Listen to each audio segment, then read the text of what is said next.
মহাশিবরাত্রির পুণ্যতিথিতে শিব পুজোয় ব্রতী হলেন হাজারো ভক্ত। মঙ্গলবার সকাল থেকে মালদার মানিকচক গঙ্গাঘাটে শুরু হয়েছে পুণ্য স্নান।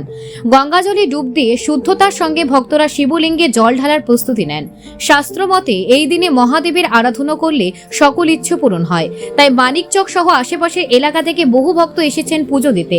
মন্দিরগুলিও শিবরাত্রির সাজে সেজে উঠেছে। ভক্তদের সুবিধার্থে মানিকচক রাজ্য সড়কের পাশে প্রশাসনের তরফ থেকে ক্যাম্প করা হয়েছে। মালদা এবং মানিকচক থানার পুলিশ মোতায়েন রয়েছে যে কোনো অপ্রীতিকর ঘটনা এড়াতে। পাশাপাশি মানিকচক ব্লক স্বাস্থ্য বিভাগের পক্ষ থেকে প্রাথমিক চিকিৎসার ব্যবস্থাও করা হয়েছে। এদিন ভক্তদের জন্য দক্ষিণ মালদা জেলা বিজেপির সাধারণ সম্পাদক গৌরচন্দ্র মণ্ডলের পক্ষ থেকে বিশেষ সেবা ক্যাম্পের আয়োজন করা হয়। সেখানে শরবত ও ফলমূল বিতরণ করা হয় ভক্তদের মধ্যে। প্রতি বছরই তিনি এই সেবাকর্ম চালিয়ে যান বলে জানিয়েছেন। শিবরাত্রির পূর্ণ স্নান ও মহাদেবের আশীর্বাদ নিতে আপনার কি পরিকল্পনা? কমেন্টে জানাতে ভুলবেন না। Bureau report, news prime Times.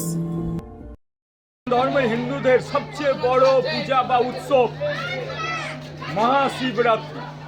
Shiva চতুর্দশীতে শিবের পূজা হয়, আর ওই দিনটা লক্ষ লক্ষ শিব ভক্ত অর্থাৎ হিন্দু সনাতন ধর্মাবলম্বী লোক এই মানিকচক ঘাটে গঙ্গার পবিত্র জল নিয়ে গিয়ে বিভিন্ন শিব মন্দিরে গিয়ে জল অর্পণ করেন এবং সবচেয়ে বড় কথা তাদের মনস্কামনা পূর্ণ করে এই সনাতন ভক্তদের বা হিন্দু ধর্মদের দেবী মহাদেব শিব শঙ্কর অর্থাৎ উনি সবার মনস্কামনা পূর্ণ করেন। যে যার মতো মানিকচক ঘাটে গোলবন ভক্ত বা শিব ভক্তরা প্রচুর সমাগম হয়। তাদের কথায় আছে মানুষ সেবাই ভগবান সেবাই।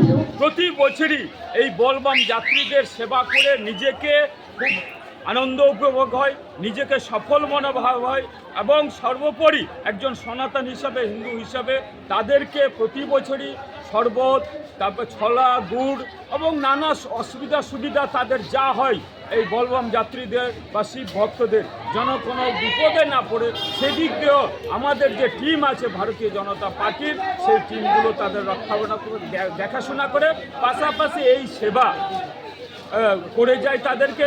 এবং এটাও বলে রাখি মানিকচক ঘাটে আগত বলবাম যাত্রী বা শিব ভক্তরা যারা জল তুলতে আসে তাদের বাথরুম, কাপড় ছাড়ার ব্যাপার, জল তোলার ব্যাপার, স্নানাগার ইত্যাদি আমরা কিন্তু যোগাযোগ করে সুব্যবস্থা করে দেওয়ার চেষ্টা করি সেখানে।